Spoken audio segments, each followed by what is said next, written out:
A, B, C, D, E, F, G, H, I want A+. English, that's so much fun. English education for you and everyone, so come along. Learn some grammar, learn a phrase, learn something new every day. Learn the A+ way. Hey, it's time to start the show. Are you ready? Good, 'cause here we go. A, B, C, D, E, F, G, H, I want A+ English.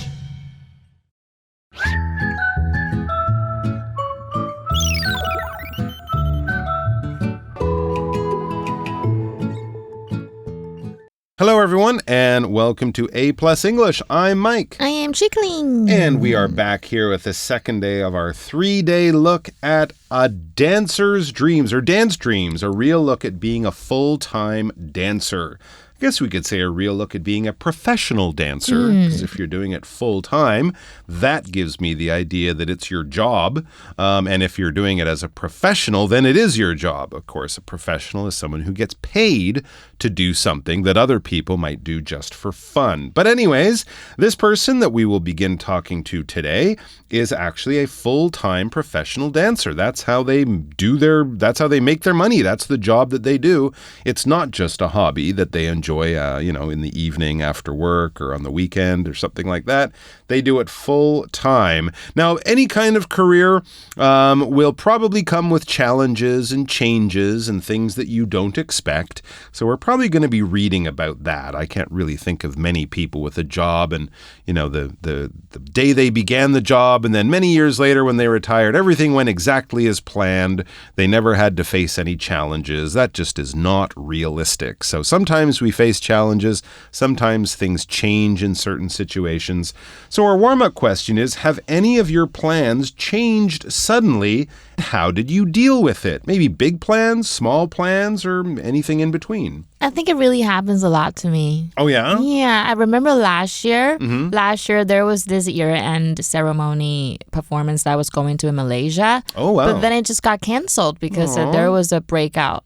Like COVID or something. Yeah, I think it was about new forms of COVID. Right. I don't know. And then I almost bought they almost bought the plane tickets for me, and then it just got canceled. Oh no! And but I think it happens a lot in life. So you're gonna have to try to adjust how you think and just move on. Okay. Yeah, that's pretty good. I think it's sometimes fun when plans change because... Really? Well, sometimes you have to kind of make up a new plan along the way. I remember some friends and I years ago had big plans for a New Year's Eve party and it was going to be great and we'd been looking forward to this. I think we had to buy tickets for something. Wow. It got canceled around 2 p.m. on New Year's Eve day. That's crazy. 10 hours before midnight.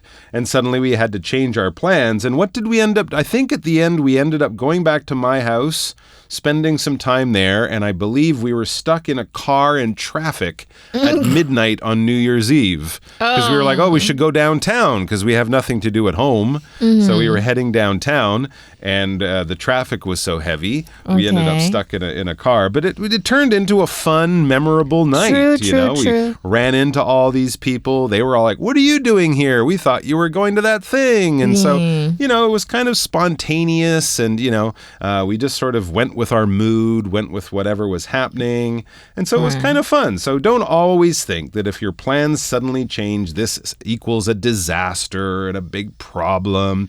I mean, you will face some challenges getting your plan back on track, but you never know. Maybe the new track that you're on will turn out to be better than the one that you were interrupted while traveling down. So there you go. Chances can turn into great opportunities, and great opportunities or chances for discovering new things. So let's see how plans suddenly changing might have affected the life of our professional dancer as we get into the article and the interview.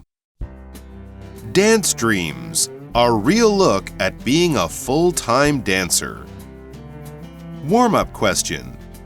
Have any of your plans changed suddenly? How did you deal with it? What made you decide to become a full-time dancer? I didn't plan to become a dancer at first. I just wanted to dance and improve. As I got better, people noticed me. They gave me chances to perform and teach. These chances showed me my talent in dancing. All right, we are back with our article, and let's begin the article, the interview with a question, because it's an interview and we need to ask questions and get answers. That's what an interview is. Okay, so the question for Tiger, our professional dancer, is a good one. What made you decide to become a full-time dancer? Okay, most people don't just wake up on their 8th birthday and say, I'm going to be a full-time dancer. I'm sure Tiger, like anyone, wanted to be an astronaut, a policeman, a fireman, Batman. It's different points in his life. But at some point, he probably decided on becoming a full-time dancer. No, this is what I want to do. I don't want to go to medical school. I'm not interested in, becoming a lawyer or whatever. I want to be a dancer. But of course, that didn't happen a long time ago when he was first born. He says, I didn't plan to become a dancer at first. I just wanted to dance and improve. And a lot of people, when they get into the arts especially, they do it because they love it, right? Kids at 8 years old playing the violin, or kids at 10 or 12 years old acting in a school play or something.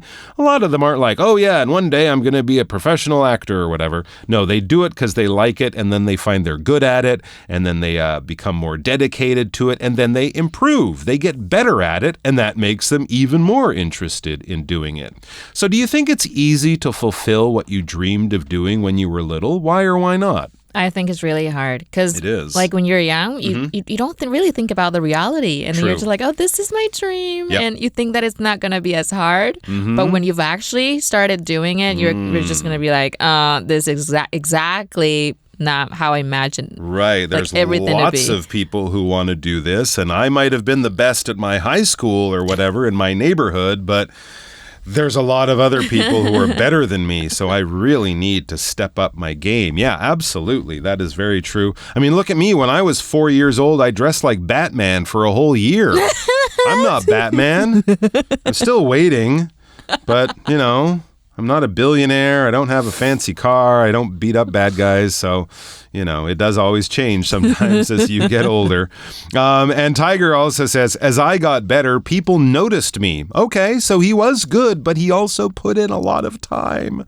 It's amazing how much luckier and better you get when you practice for hours and hours and hours. So as he got better, as he improved and became more experienced and just more skillful, people noticed me. So he started to get opportunities. They gave me chances to perform and teach. People would invite him to join their groups, might even ask him to perform in a show or even be in a music video or something like that.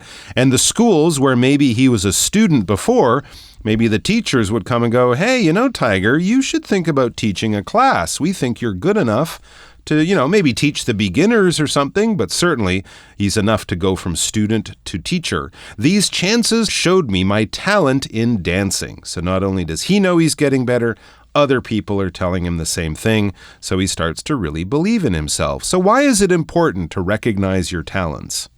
I think it's important because you know what you're good at. So you can maybe try to combine your passion or what you're good at with your work. Yeah, that absolutely. would be a good life. That would be good. It can certainly, you can avoid frustration if you recognize what you're good at and also recognize that maybe the things you aren't so good at, things that maybe you shouldn't do, or maybe things that you'll just have to work much harder at than other people. So recognizing your talents and also recognizing your weaknesses can definitely save you a lot of time and frustration. Can you share a special work experience? During a performance abroad, the stage design got changed right before the show. I had to quickly change the dance formation in just 1 hour. I helped all the dancers and the artist understand the new moves. This tested my ability to think fast and communicate with other people. Okay, back to our article. So the next question, can you share a special work experience? Okay. Artists often have great work experience stories, things that have happened to them. Maybe sometimes funny, maybe sometimes sad or whatever. But often the life of an artist every day is different. So often they have unique experiences based on where they perform, who they perform with, things like that. So let's hear about Tiger's interesting or special story. He says, during a performance abroad, the stage design got changed right before the show. Ah, okay. This could be a challenge. So he's performing abroad in another country. That's interesting and cool, too. He gets to go to other countries to dance. But there at this performance, wherever they were, the stage design, the basic layout and look and shape and design of the stage got changed right before the show. Now, for a singer, that's probably not a big deal, right? You're always at the front of the stage. You know where your microphone is. If I'm playing music, there's only a few places I can stand, right? I'm not running around on the stage. But for dancers, this is really, really important because they have to know where they should be at all times, who's to their left, who's to their right, when they move around. And if the floor, changes, and if there's steps in the floor, little bumps, they can easily trip and things like that. So stage design for dancers and actors, too, in many ways, is really important. And it's part of how they practice. What is the size and the shape of the stage? This is how we will dance. If the stage suddenly gets bigger or smaller, that can definitely change. All right, so let's get to the rest of Tiger's story. I had to change this performance right before the show. And then he goes on to say, I had to quickly change the dance formation in just 1 hour. Oh my gosh, that's a lot of work to do. So the dance formation, that's basically the position that all the dancers will be in. That could be 2, more likely 4, 6, 8, 12, 16 people. Who knows? He has to figure out, okay, everyone has to squeeze in. Instead of going forward, we're just going to have to stay in one line. All of this stuff. He basically has to replan a lot of the whole dance in just 1 hour right before the show. I helped all the dancers and the artist understand the new moves. Hopefully that show, the performance went off okay, but that would be definitely a stressful experience to go through just an hour before the show.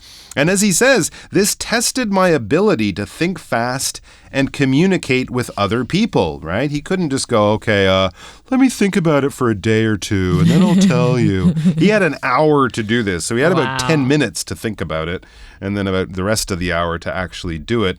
So it was a real test of his abilities. When you test your abilities, you kind of push yourself to do things that you wouldn't normally do. But hey, if you're successful, think of how confident you will feel. So he had to think fast. He had to plan fast. He had to redesign the dance very quickly. And he had to communicate with other people. He couldn't just yell and scream at them because he was stressed out.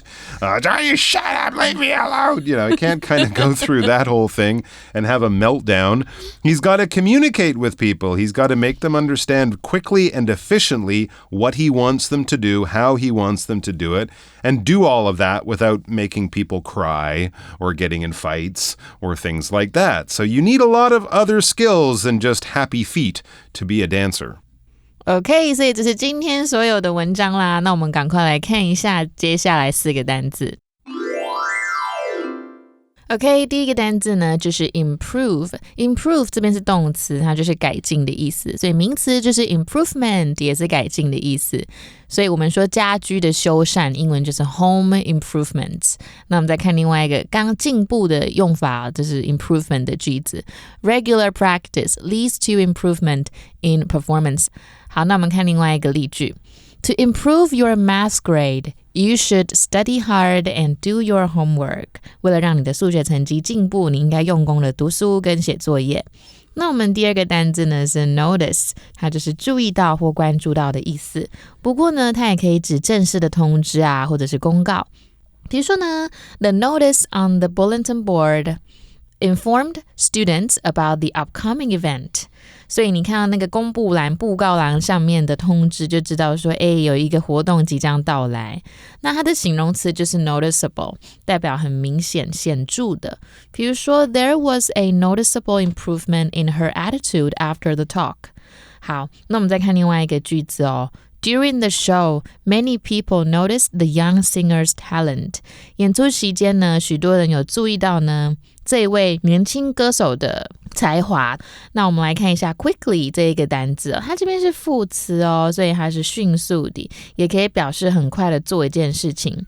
比如说 she quickly finished her homework and went to her friends. 她很快的呢把工作做完，然后就去她的朋友家里了。那么这个 quickly 啊，它是副词嘛，所以它的形容词就是 quick。比如说 the rabbit is quicker than the tortoise， 就是比这个乌龟是比这个兔子还要来得慢的。好，那我们看另外一个句子。Josh ran quickly to catch the bus and arrived at school on time. Josh 快速的呢跑上了公车，就准时到学校了。那最后一个单字呢，就是 test， 这边是动词，当测验、考验的意思。那也可以当检验的意思。比如说 The scientists will test the new drug on mice before human trials。那么当名词的话，就是有考试的意思嘛，像那个期末考 The final test will cover everything we've studied this semester， 最后一个考试。那我们看另外一个句子哦，这边是当考验的意思，当动词哦。The difficult puzzle tested my skill to think carefully， 就是呢这个困难的谜题呢考验了我仔细思考的能力。那我们今天的 Magic Box 是不是看到 in 加上一段时间，代表呢在未来的某个时间内会怎么样？比如说在1个小时就是 in just an hour， 在1个月 in a month， in 2 years 2年后，或者在3个小时之后 in 3 hours， 这些都是很常见的用法哦。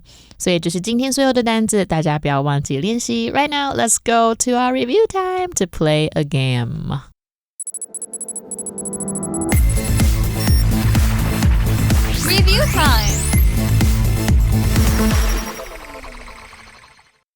Hello, everyone. Welcome back. We are going to do a quick review before we say goodbye for today. But don't worry, we'll be back tomorrow with more from Tiger and the amazing world of the professional dancer. But yes, first we have to do a review of our new words for today. Those words were, as I'm sure you remember, improve, notice, quickly, and test. All right, so we have 4 words there, and we're going to do a game of opposites. So I'm going to say a word or words that kind of mean the opposite or a completely different thing than the word we learned or the word you see there on our word list. So for example, if I was going to say, let's see, what's a good one I can give you that I don't always give you? If I was going to say eat, you would say? Drink. Yeah, and it's not an opposite, but it's definitely different. Yeah. Right? You don't chew your milk, and you don't drink your steak with a straw from a cup. So it's a little bit different, but you get the idea. That was actually a very good guess, by the way. All right, so let's start with something easy for opposites. Okay. The word I'm going to say is the word from the list, and you have to give me the opposite.